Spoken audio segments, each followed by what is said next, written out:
Hi, I'm Mark Wales, and I wrote this book about my time in Afghanistan.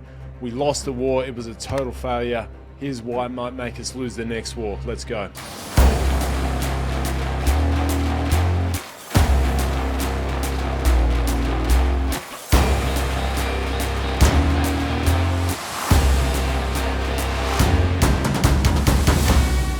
Our time spent in Afghanistan, it was one of the longest wars in the history of the Allies. It was longer than World War I, World War II, and Vietnam.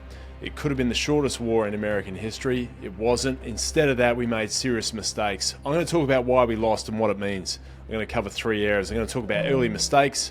I'm going to talk about strategic misdirection. I'm going to talk about the withdrawal from Afghanistan and what it means for us as a country. So the early mistakes made in the war, there were so many of them. There was actually a lot of legitimacy for the war in Afghanistan. It was broadly supported around the world. After the attacks on September 11 in the United States, Al-Qaeda was identified as the terrorist force that had committed these atrocities. They were positioned in Afghanistan under the hospitality of the Taliban. They're very different organizations. Taliban are a local force, and Al-Qaeda are a much more kind of global agenda behind them. America decided to go into Afghanistan, defeat Al-Qaeda, and defeat the Taliban. That was the original mission they went in with. They used a really small footprint. A lot of special forces operators on horseback up in the mountains, local fighters, all connected to really serious air power. And using just that small force, they were able to effectively rout the Taliban in a pretty short period of time. The whole world thought the war was over by that point. By the end of 2001, it largely looked like the Americans had seized control of a huge part of Afghanistan, but there was just a couple of problems that were made early. The biggest one was the US and the Allies failed to delineate the difference between Al-Qaeda and the Taliban. So Al-Qaeda, very different force, primarily Arab-based force, and a very apocalyptic agenda, bent on defeating the West. They wanted to unseat all these governments around the world. Osama bin Laden was the leader of that force, and he wanted to hit America and hit him really hard, which is what he'd done. The Taliban, on the other hand, were a religious force. Their birthplace was Kandahar in Afghanistan, and the reason they gained power is because Afghanistan was a period of extreme civil war during the 1990s. They basically brought some law and order. They were able to stabilize the country to a degree, but they were quite extreme religiously. They're very easy to paint as bad guys because of their human rights record, the way they treat women. They're quite a brutal force, but they didn't have a global agenda. They just had a local one. Al-Qaeda, very different, very aggressive, very global agenda. The problem was, after we had defeated Al-Qaeda, we switched our attention to the Taliban, and we kept fighting the Taliban. We misunderstood a key cultural part of fighting in Afghanistan. When one group or one clan is victorious over the other clan lays their arms down and they reconcile. That's how life works in Afghanistan. If you are defeated, put your weapons down, you reconcile with the other side. That's how they keep the society functioning. Once the Taliban realized they'd been defeated, there was a fair bit of outreach from the Taliban about the peace process and trying to include them in the future of Afghanistan. Now, the Allies weren't in the mood to do that, and they had a discussion about the future of Afghanistan in Bonn, in Germany, and the Taliban was certainly not invited. They had no voice. And in fact, the US kept hunting down the Taliban. And so they effectively had no choice but to form an insurgency by that point. Now, another interesting thing, so that was the first mistake, I think, in the early stages. One is that they didn't recognize the culture and the way of life. I think that's a forgivable error, but the second mistake they made was a really bad one, and that is the fact that they had Osama bin Laden, the leader of Al-Qaeda, cornered at Tora Bora at the end of 2001. They knew he was in there. They had radio intercepts. Intelligence was highly confident. They moved in to perform an operation called Operation Anaconda, basically the Allies' effort to try and contain the area, cut off bin Laden, and capture him or kill him. Australian SAS were involved in this mission. There was I think at least one patrol, potentially more, that was sent into the area. They went into observation posts surrounding the valley, and they stayed in position for well beyond the endurance they'd intended. They were there for about 10 to 12 days. They ran out of food. They had very little radio batteries, and they were in position watching the enemy call in airstrikes, and they were a critical part of the battle. They had Osama bin Laden in that area, and they were unable to capture him. And one of the reasons they did is because the US wanted a really small footprint at that point of the war. They didn't want too many soldiers in that area. So eventually, bin Laden was able to slip through, got into Afghanistan, and we know how the rest goes. It took another 10 years of hunting for him before the US finally found him in Abbottabad in Pakistan and sent the Navy SEALs in to go and destroy him. So it could have been the shortest war in American history. If they included the Taliban, if they captured bin Laden at that point, they could have effectively walked away. There was another mistake that was made in the early stages of Afghanistan. One was the opportunity to hand the country over after the first presidential election. That happened in October in 2004. President Hamid Karzai was elected by the people of Afghanistan. It was effectively a fair election, from what I understand. And there was another window where the Allies could have walked away instead of engaging in nation building. But that's not what happened. Instead, and this takes me to the second part of the video, talking about strategic misdirection. By early 2003, late 2002, there were tens of thousands of troops massing on the borders of Iraq, getting ready to invade the country. This turned into the Iraq War. It went for many years, and it was a total distraction to what was happening in Afghanistan. At one point, I think by 2004, there were over 100,000 troops in Iraq, and there were only about 10,000 in Afghanistan at that point. In fact, in 2002, there were more troops guarding the Salt Lake Winter Olympics than there were in Afghanistan. There was just over 4,000 at the Winter Olympics, and there were even less than that in Afghanistan. So it had been a neglected war. Iraq became the war they had to win, and Afghanistan was put on the back burner. And I remember this because when I first went there, my first trip to Afghanistan, I was there 2006, every year, at least 6 months a year through to 2010. There were no air assets in 2006. It was very hard to get drones, predator coverage, strategic reconnaissance. All those things were very hard to get back in those days. They were all in Iraq. So the Taliban started to gain momentum. They started to grow. They had sanctuary in Pakistan, and we were unable to get a grip of them. And we're in this meandering war. We were kind of fighting the Taliban. They weren't relevant compared to Al-Qaeda. And Australia recommitted an SAS squadron and a supporting element back in 2005. That's pretty much when I joined the Aussie SAS, and the rotation started up.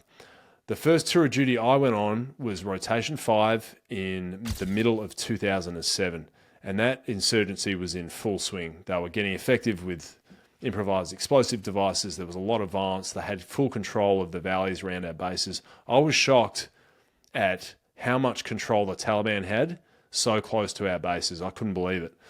But that's what was happening. We were totally distracted in Iraq. The US was totally distracted over there. So that's the situation at that point. In 2008, President Obama comes to office, and he has to deal with a strategy in Afghanistan. By this point, we're in serious trouble. We haven't been able to make substantial inroads. We don't really know what we're doing. And in actual fact, there was a really fantastic book that I got that was published in 2009. And I read this on my last tour of duty. It's called In the Graveyard of Empires. It's by Seth Jones. He worked in a think tank in the US, and he wrote a really good analysis of counterinsurgency in wars, in particular in Afghanistan, because by this point, the strategy we were following was counterinsurgency. We were fighting an insurgency. So in The Graveyard of Empires, Seth Jones ran an analysis of the success of counterinsurgencies. And I remember reading this during my third tour, just going to my fourth tour of Afghanistan. I was thinking, what are we going to do here? The success rate of counterinsurgencies historically was about 30%. I think he'd analysed some 16 counterinsurgencies that had been run since World War II. What was interesting is he identified 3 success factors that you needed for an insurgency to actually work. One was a functioning and legitimate government. The second one was the country needed a functioning and legitimate police and defense force. So they needed to be able to control their own security. And the final one was they needed to be able to control their borders and prevent an insurgency sanctuary from occurring. Now, the problem we faced in Afghanistan is we had 0 out of 3 of those things. The government wasn't considered legitimate, and it couldn't reach out into the provinces. It's not like that. It's quite a troubled country. Secondly, the police force and the defense forces were not functioning. Anyone who was there and trained those defense forces will be able to tell you exactly that. They were a non-functional unit. They could fight in some cases. I trained some pretty high-level Afghan fighters at one point, but as a fighting force, they were not ready to go. And I don't think anyone was surprised when they collapsed in the face of the Taliban many years later. And the final point was sanctuary. There was a huge land border with Pakistan, and we had no control over it. In fact, the insurgents were in there running training workshops. They had IED roadside bomb factories that would just churn out roadside bombs. They'd take all the delicate parts into Afghanistan and run their operations pretty much unhindered. So there was a free flow of insurgents. They were able to find sanctuary in Afghanistan, and it was very difficult to control. You can't win an insurgency with those conditions. So I remember reading that and being really concerned. The next book I wrote that really made me worried was released in late 2010. It's called Obama's Wars. It was written by Bob Woodward. And in this book, he breaks down the discussions that had just happened within the last 2 months. The discussions that had happened between President Obama and his national security team, they all centered around concerns that the war in Afghanistan was not going in the direction they wanted. And as soon as I read this, I realized there was a huge divide between the political leaders in the Allied forces, namely the United States, the most important one, and their military leaders. The political leaders knew this was a losing strategy. We were not going to get out of Afghanistan what we intended to, which was a functioning democracy. We had been drifting in terms of our mission. If there's ever a mission creep, have you ever heard of that? Afghanistan is a key example of how to do it. Here are some notable quotes capturing the lack of political will and uncertain commitment by the end of 2009. There's a quote from Barack Obama. "I'm not doing 10 years. I'm not doing long-term nation building. I'm not spending $1 trillion. This is Barack Obama illustrating his limited strategic patience and unwillingness for prolonged engagement. Vice President Joe Biden at this point. "We don't have a coherent strategy." He said, "We don't need more troops, we need a good strategy." So he was emphasizing the confusion and the lack of unified direction in the administration. And then Barack Obama was saying, "I can't lose the whole Democratic Party." And he's suggesting here that some of the domestic political pressures were interfering with his decision-making in Afghanistan.